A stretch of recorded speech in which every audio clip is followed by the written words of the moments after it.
Hello friends, स्वागत है आपका मेरे यूट्यूब चैनल दीप क्लासेस में, जिसमें हमारा आज का टॉपिक है प्रेमचंद द्वारा रचित कफन कहानी के महत्वपूर्ण अंशों की सप्रसंग व्याख्या।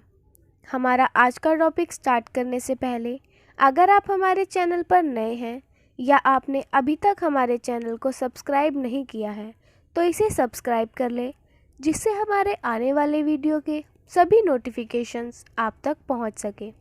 चलिए अब हम अपना टॉपिक स्टार्ट करते हैं। इस कहानी का पहला महत्वपूर्ण अंश है मालूम होता है बचेगी नहीं। सारा दिन दौड़ते ही गया, जा देख तो आ। माधव चिढ़ कर बोला, मरना ही है तो जल्दी मर क्यों नहीं जाती? देख कर क्या आऊँ, तू बड़ा बेदर्द है। वह साल भर जिसके साथ सुख चैन से रहा, उसी के साथ इतनी बेवफाई, तो मुझसे तो उसका तड़पना और हाथ पांव पटकना नहीं देखा जाता। अब हम इसके संदर्भ को देखते हैं तो यह पंक्तियाँ प्रेमचंद द्वारा रचित कहानी कफन से ली गई है। यदि बात की जाए इसके प्रसंग की, तो प्रस्तुत प्रसंग में कथाकार ने वर्तमान समाज और परिवारों में फैलती संवेदनहीनता और खोती नैतिकता को चित्रित किया है। साथ ही आलस्य, कायरता और स्वार्थपरता के रोग से ग्रसित व्यक्तियों का यथार्थ चित्रण प्रस्तुत किया है। अब हम इसकी व्याख्या देखते हैं। घीसू और माधव कफन कहानी के दो पात्र हैं जो संपूर्ण समाज की अनैतिकता, कायरता और स्वार्थपरता का प्रतिनिधित्व करते हैं। आधुनिक समाज में सभ्य कहलाता मानव आज जिस दिशा की ओर जा रहा है वह एक चिंतन का विषय है। प्रेमचंद ने इसे इस परिवार की बहुबुधिया के माध्यम से प्रस्तुत किया है। परिवार दो पुरुषों के होते हुए भी बुधिया प्रसव पीड़ा से छटपटा रही है, मगर दोनों पुरुष बाहर बैठे अपनी हृदयहीनता का परिचय दे रहे हैं। दोनों में से एक भी बुधिया की सहायता को आगे नहीं आता। कारण यह है कि किसी के खेत से लाए हुए आलू आँच में पक रहे हैं, एक के उठते ही दूसरा उसे ना खा ले, इसलिए दोनों बुधिया की चीख सुनकर भी वहीं बैठे रहते हैं। एक दूसरे के प्रति यह अविश्वास का भाव आज समाज के हर व्यक्ति में समाया है। उनके निष्ठुरता की पराकाष्ठा तो तब होती है जब घीसू बुधिया के प्रति अपने बेटे से कहता है कि वह अब नहीं बचेगी, कम से कम एक बार तो उसे देख आ, जिसके साथ जीवन का एक वर्ष बिताया है, जिसने पति के रूप में अपने समस्त उत्तरदायित्व बखूबी निभाए हैं। ऐसी पत्नी जब मृत्यु के दरवाजे पर खड़ी है तो कम से कम इस अंतिम समय में तो उसके साथ रहे। किंतु आलू के मुंह में फंसा माधव बुधिया की पीड़ा को नज़रअंदाज कर कहता है, मरना है तो जल्द मर जाए, कम से कम रात को चैन से सो तो सकूंगा। उस पर घीसू, जो खुद अपने दायित्व से विमुख होकर बैठा है, माधव को उसके कर्तव्य का आभास कराना चाहता है, जो कि आज के समाज का दस्तूर है। व्यक्ति स्वयं कुछ नहीं करना चाहता, लेकिन दूसरों से उस काम की उपेक्षा जरूर रखता है। उसे नीति सिखाते हुए वह कहता है, मुझसे उसका दर्द से तड़पना नहीं देखा जाता, साथ ही उसके प्रति तुम्हारी बेवफाई भी उचित नहीं है। अब हम इस अंश की विशेषता को देखते हैं तो कहानी के पात्र समाज का प्रतिनिधित्व करते हैं। समाज की विडंबना है कि प्रत्येक व्यक्ति अपने स्वार्थ में लिप्त है, उसे दूसरों की पीड़ा दिखाई नहीं देती। साथ ही लेखक ने पर उपदेश कुशल बहुतेरे कहावत को भी चित्रित किया है कि हम प्रायः दूसरों से उसी व्यवहार की उपेक्षा करते हैं जो हम स्वयं नहीं करते। इस कहानी का दूसरा महत्वपूर्ण अंश है जब दो चार फाके हो जाते। घीसू पेड़ पर चढ़कर लकड़ियां तोड़ लाता और माधव बाजार में बेच आता, और जब तक वह पैसे रहते दोनों इधर उधर मारे मारे फिरते। जब फाके की नौबत आ जाती तो फिर लकड़ियां तोड़ते या मजदूरी तलाश करते। गांव में काम की कमी नहीं थी। किसानों का गांव था। मेहनती आदमी के लिए 50 काम थे। मगर इन दोनों को लोग उसी वक्त बुलाते जब दो आदमियों से एक का काम पाकर भी संतोष कर लेने के सिवा और कोई चारा ना होता। विचित्र जीवन था इनका। घर में मिट्टी के 2-4 बर्तन के सिवा कोई संपत्ति नहीं। फटे चीथड़े से अपनी नग्नता को ढके हुए जीते जाते थे। संसार की चिंताओं से मुक्त, कर्ज से लदे हुए, गालियां भी खाते, मार भी खाते, मगर कोई भी कम नहीं। दिन इतने की वसूली की आशा न रहने पर भी लोग इन्हें कुछ ना कुछ कर्ज दे देते थे। मटर आलू की फसल में दूसरों को खेत से मटर या आलू उखाड़ लाते और भून भान कर खा लेते, या 10-5 ऊख उखाड़ लाते और रात को चूसते। अब हम इस अंश के संदर्भ को देखते हैं। तो यह अंश कफन कहानी से लिया गया है, जो प्रेमचंद द्वारा रचित एक बहुचर्चित कहानी है। यदि बात इसके प्रसंग की जाए तो इन पंक्तियों से कथाकार ने घीसू और माधव दोनों के चरित्र का यथार्थमय चित्रण प्रस्तुत किया है।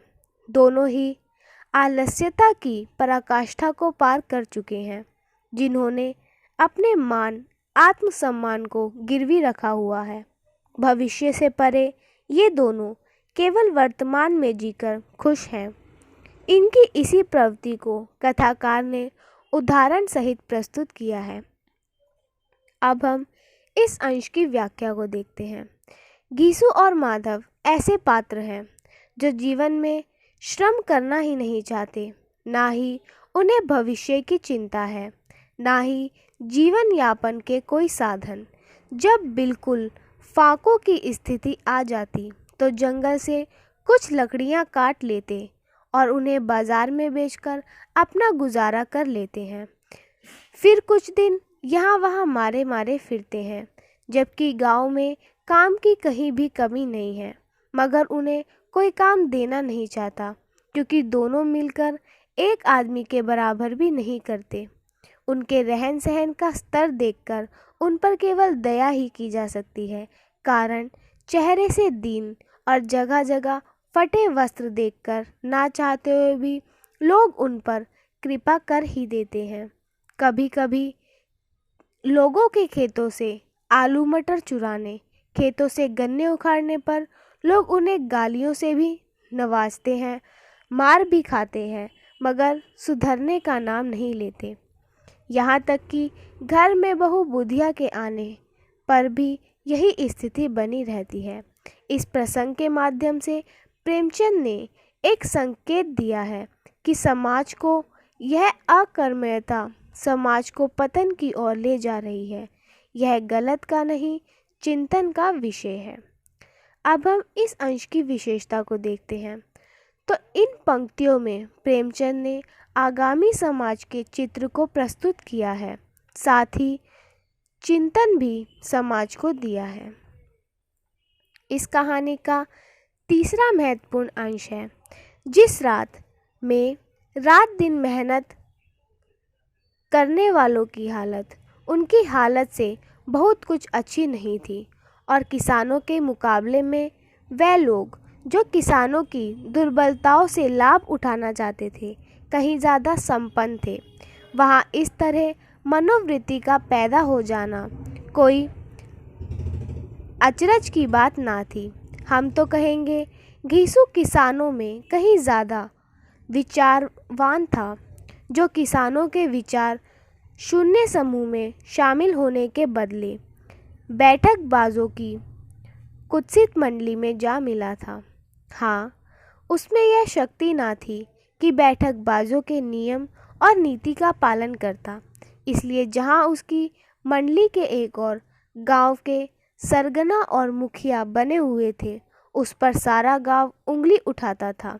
फिर भी उसे यह तकसीन तो थी कि अगर वह फटे हाल है तो कम से कम उसे किसानों की सी जी तोड़ मेहनत तो नहीं करनी पड़ती। उसकी सरलता और निरीहता से दूसरे लोग बेजा फ़ायदा तो नहीं उठाते। अब हम इस अंश के संदर्भ को देखते हैं। तो प्रस्तुत कहानी प्रेमचंद द्वारा रचित है, जिसका नाम है कफन। इसी कहानी से यह अंश लिया गया है। यदि बात इसके प्रसंग की जाए तो इसमें प्रेमचंद ने समाज के व्याप्त वर्ग वैषम्यता को घीसू और माधव दो पात्रों के माध्यम से दिखाया है। ये दोनों यूँ तो समाज की दृष्टि में उपेक्षित पात्र हैं, किंतु अपने आप में इस बात से ही संतुष्ट हैं कि वह निठल्ले ही सही मगर समाज में उन मेहनत कशों से तो ठीक ही है, जिन्हें रात दिन खेतों में अपना पसीना बहाना पड़ता है और बदले में बड़ी मुश्किल 2 जून रोटी भी नहीं कमा पाते। बस इसी विचार से यह दोनों समाज के मेहनतकश समूह से साथ ना होकर पंचायती फोक टंचदों के समूह में जा मिले। अब हम इसकी व्याख्या देखते हैं। प्रस्तुत अंश में लेखक ने घीसू और माधव के प्रतिनिधि पात्र बनाकर समाज की उन बुराइयों की ओर समाज का ध्यान आकर्षित किया है कि समाज का एक वर्ग है जो रात दिन कठोर परिश्रम करता है। साहूकारों के खेतों में उन्हीं के पसीने से ही तो हरियाली है। इन हरे भरे खेतों की आमदनी इन पूंजीपतियों की तिजोरी में चली जाती है और अथाह पसीना बहाकर भी इन मजदूरों के हिस्से सिर्फ भूख, लाचारी और गरीबी आती है। घीसू और माधव ने इन सब स्थितियों पर विचार कर महसूस किया कि इस तरह पसीना बहाकर अपने श्रम पर दूसरों को मौज करने देने से बेहतर है कि वह श्रम ही ना करे। कम से कम इससे वह अपने शरीर को तो टूटने से बचा रहे हैं और पेट तो वैसे भी देर सबेर उनका भर ही जाता है। बस यही सोच विचार कर दोनों पिता पुत्र ने खेतों में मजदूरी करने की बजाय गांव की चौपालों पर बैठक बाजों की भीड़ में शामिल होना ज़्यादा उचित समझा। वह बातून बाज तो थे, इतनी कला उनमें थी कि वह वहाँ भी मुखिया बन सकते थे, किंतु आलसीपन के कारण वह वहाँ भी नियमों के प्रति गंभीर नहीं हो पा रहे थे और उनकी गाड़ी बीच बाजार में ही अटकी रही। फिर भी यह दोनों इस बात से संतुष्ट थे कि कठोर मेहनत करके इस शरीर को तपाकर भी यदि फटे हाल रहना है तो इससे बेहतर है कि वह इस तरह बिना काम करके लोगों की 2 बातें सुनकर ही खुश रहें। इस अंश की विशेषता को जानते हैं तो इसमें प्रेमचंद ने समाज के उस वर्ग पर आपेक्ष किया है जो असहाय वर्ग की मेहनत पर अपना अधिकार जमाए हुए हैं और उस वर्ग के प्रति संवेदना व्यक्त की है जो दिन रात मेहनत करने के बावजूद जीवन के कठोर संघर्ष से जूझ रहे हैं। फ्रेंड्स, इसी के साथ आज का हमारा टॉपिक यहीं ख़त्म होता है, जिसमें हमने जाना प्रेमचंद द्वारा रचित कहानी कफन के महत्वपूर्ण अंशों की सप्रसंग व्याख्या के बारे में। अगर हमारा आज का वीडियो आपको पसंद आया हो तो वीडियो को लाइक एंड शेयर करें और हमारे चैनल को सब्सक्राइब करें। Thank you for watching.